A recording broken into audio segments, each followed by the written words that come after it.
Live from downtown Detroit, Local 4 News at 6 starts now. Captured on camera, a Woodward Avenue drag racing suspect taken down by a police officer determined not to let the young motorbike rider speed away. Thanks for being here with us for the news at 6 o'clock. I'm Kimberly Gill. And I'm Damon Fernandez in for Devin Skillian. The rider and the bike all in one tackle taken down. A Royal Oak police officer made that split-second decision with the weight of frustration a lot of neighbors and business owners nearby feel with all the speeding that goes on there. Sean Lee is live at the gas station where it happened near Woodward and Normandy. Sean, there is a lot of driver drama in that area. Truly, why are we telling you about the arrest of one motorcycle rider? Because most of us drive out here, and if we're driving around, especially with our kids in the car, we don't want dangerous driving, speeding, drag racing around us. So when motorcycle riders sped up here to get away from police, and then when police pulled in, they tried to get away again, and that's when a Royal Oak police officer tackled one rider. Look at the video. He ended up tackling his entire motorcycle. Drone 4 can show you what Woodward Avenue in Royal Oak looks like on any afternoon, the moment the weather turns nice. Woodward at night becomes a rolling car show, sometimes a drag strip with engine noise that drives neighbors nuts. Last Friday at the Barrels and Vines Shell gas station on Woodward, some motorcycle riders at the pumps, we are told, they had just blown past Royal Oak police on Woodward. Those officers pull in, those riders take off. One trying to speed off is tackled by an officer. Watch again. Just as the rider starts to move, the officer tackles him and his bike. Ken Lucido owns Barrels and Vines. You got a police officer pulling up behind you, getting out, and you're going to get back on your bike and try to go? It's unbelievable. Lucido is running a business, not a car show. Bikes and cars park at the pumps, blocking paying customers. And this tackle takedown is yet another example of driver drama that Lucido wants to see stop. They just love this corner. For some reason, this has always been their corner, but they don't understand that we're just trying to do business. We actually have a Tim Hortons coming into the parking lot to push them even further out. So we'll see, in July if that actually pushes them out of here. Back here live, so a Tim Hortons coming right here. That is news also. May have fewer spots and kind of help businesses, especially this business, with the situation of drag racers and people showing off their cars, taking up the spots here. Big time. So let's talk about the motorcycle rider. He's only 20 years old. He's been charged with fleeing from police, and he never registered that bike. It did not have a plate on it. He'll go to court in the next couple of weeks. We're live in Royal Oak tonight. Sean Lee, Local 4. Back to you. Sean, we appreciate it. There are questions surrounding a 17-year-old found shot to death on Detroit's east side. Shot spotter technology alerted police to a shooting around 1:30 this morning along the Detroit-Grosse Pointe Park border. They found a teenager dead inside a car at Mack and Balfour. Police blocked off a large crime scene, shutting down 7 blocks of Mack for hours. It's not clear where the actual shooting took place or if the car continued on for some distance afterward. Police are hoping surveillance video from homes and businesses can help them find some answers. The first criminal charges have come down in the shooting following a Super Bowl celebration in Kansas City. A Kansas City court announced charges against 2 unnamed juveniles on counts related to guns and resisting arrest. The court says more charges are expected in the future. 1 person was killed and 22 others injured in Wednesday's shooting after the Chiefs Super Bowl parade. Police originally had 3 juveniles in custody, but 1 was released after they determined he was not involved. Well, police searched the home of a suspected drug dealer in East Point and find all sorts of dangerous items within easy reach of small children. Just take a look at all the guns and drugs seized by officers with Michigan State Police and the Macomb County Sheriff's Office. More than 100 fentanyl pills, rifles, handguns, ammunition, the weapons loaded and unsecured at the house with 5 children inside, ranging in age from 14 years to 11 months old. Taken into custody is 29-year-old Zarell Archie. He's in the Macomb County Jail right now, facing charges for involving drugs, firearms, and child abuse.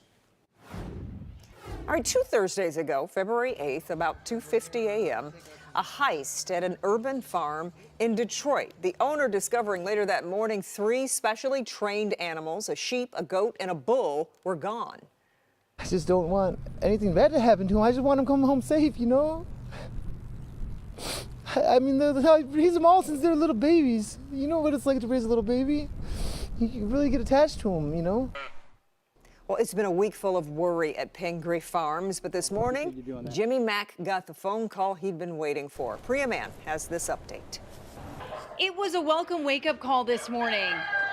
Right on cue. And here at Pingree Farms, a few more family members are back home. It's hard for me to comprehend it, really, that it's even like really happening. Is this like a dream? Is this a dream going on right now? Jimmy Mack was overwhelmed early Friday morning. Even when they got missing, it took me like several days to even like really comprehend that they are gone. They're not here anymore. And I can't just like look around here and then they are there. Jimmy had been hoping for a call from Detroit police saying his beloved farm animals had been found safe. And the police just called us and said, you know, that we think of your animals, and so we went in and ID'd them, and they were our animals. So, but I guess they were in a trailer. There was a trailer that was right around there too. It was like a trailer. I was over on in southwest Detroit. Last week, thieves broke into Pingree Farms, which is near I-75 and 7 Mile in Detroit. Surveillance video shows them walking away with a bull named Bully, a sheep named Angel, and Jerry the goat. They came up and they just like chopped the chain right away, and it was rolled back just enough that you could get like maybe a person or two through. On Friday, 2 of the 3 animals were back home. I was so grateful. I just was like so grateful that we found them. Pingree Farm says they've now hired a security guard and will install more cameras to prevent a theft like this from happening again. Hopefully just people have a heart and because we never had no problems here before. Bully and Angel are back home, but the search is still on for Jerry the goat. Anyone with information is asked to call Detroit police. Reporting at Pingree Farms, I'm Priya Mann, Local 4. All right, we hope he's found. Okay, Priya, thank you. Well, in a passionate sports town like Detroit, you've got to really know your stuff to get in front of a microphone and talk sports for a living. Yeah, for many years, Mike Stone, better known as Stoney, has been a favorite for radio listeners who are seeking out the unique sense of community sports can create. And today was Stoney's final day as a full-time host on 97.1 The Ticket, where he spent years helping Detroit sports fans celebrate big wins and get over heartbreaking losses as well. Bernie joins us now. Bernie, many people might not know, I didn't know till this week, Stoney got his start right here. Right here, absolutely, yes. Back in 1986, Michael Stone began his career here at WDIV as a sports producer. He did that for nearly 10 years, but the truth is, Stoney never wanted to be a producer. Stoney wanted to be on air. So he left TV, went to radio, and the rest is history. You won't find a better person, better friend, or human being in this business. And today he said goodbye to the morning show at The Ticket. Standing by live with more on Stoney's final morning is Rod Malone. Hey, Rod. Hi, Bernie. You know, how many radios in Metro Detroit have the knob ripped off at 97.1, right? And the thing is, if you're going to do personality radio, which is essentially what this is, you'd better have boatloads. And let's face it, Stoney has that and more. He had always had a unique take, but he also had a lot to laugh at, and we laughed with him and even at him. Love everybody out there. Thank you, everybody. He choked up a bit, and why wouldn't he? He's been doing sports talk radio since its infancy in the early 90s. Have a great show, Heather. Love everybody. We're to WDFN, the old AM station, with Detroit news columnist Bob Wojnowski, Wojo, who showed up for today's after party. Yeah, the wings were going really well, and we just had fun. We didn't take ourselves too seriously. We did, brackets, the top 64 cereals, top 64 body parts, top 64, sports. And we did all that stuff, and people really loved it. It couldn't last forever. Stoney eventually moved to mornings on The Ticket, most memorably working with the late Jamie Samuelson, and most recently with U of M legend John Jansen and Heather Park. Stoney originally wanted to be a play-by-play announcer, but found his place helping Detroit sports fans deal with the unbearable heartbreak of being a Detroit sports fan.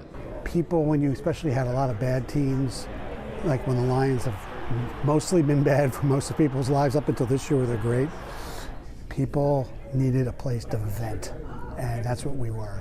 And you provided that. We provided a vent with a smile. Stoney isn't quitting the radio business just yet, just the hardest part. At my age, it's time to not get up at 4:30 in the morning. Now, to give you an idea how quirky Stoney is, if you don't listen to him often, he has had it in his contract for years that if Bruce Springsteen performed anywhere within a radius a few hundred miles of Metro Detroit, he got to go and actually go to the show. Even after he got fired from one of his old radio gigs, he just followed Bruce Springsteen around the country. So that's kind of what he's known for. Plus, he's just a really nice guy, very funny, a lot of fun. He will be missed on the mornings. Bernie, back to you. Yeah, you're right. No question about it. I think he's been to like 150 Bruce Springsteen concerts, honest to goodness. Is he leaving the business? Where can we catch Stoney on the airwaves? I know, but go ahead and answer it. Well, I want to know. He's going to Florida until March 1st. He's going to do some afternoon fill-in. He's going to be doing some other part-time stuff, Lions post-game show for the next couple of years. And he also says he's going to be doing some podcasting. So we won't be missing him, just missing him in the morning. Yeah. Yeah, good move. All right, thanks, Rod. Not retiring, No. So filling in and staying busy, not waking up. And I just want to say, the single nicest person in this entire business you will ever meet. So he the produced best. for you. Yeah, he came here. We drove here in '86 in a car, and actually at the time we both smoked cigarettes, so that was a real healthy trip getting here. Those were the days. Yeah, those were the days. That's great. Yeah. All right, let's send things over to Kim and the forecast as we take a live look outside. Yeah, you got things checking out things for the weekend for us. It's going to be a chilly one. It is. It's going to be downright cold. And we have some flurries out there just for effect down in Monroe. The rest of Metro Detroit nice and dry. We don't see any problems with traveling tonight unless you are traveling down I-75 into Ohio. You go just a couple hours to the south and it is snowing like crazy in Columbus down to Cincinnati, over to Indianapolis and as far south as St. Louis as they get in on some pretty heavy snowfall. But for us, we're just getting a couple of snow flurries. 26 in Pontiac, upper 20s in Mount Clemens, 28 in Port Huron, 28 in Grosse Ile, 29 out at the airport. It's about anywhere from 7 to almost 10 degrees colder right now than it was at this same time yesterday. So temps are going in the wrong direction. Tomorrow morning, 22 degrees is what you'll wake up to. Won't even feel like 22 because our wind chills will be in the low teens, possibly even the single digits, and our high only makes it to 27. But there's 50s in the forecast, and I'll talk about that coming up.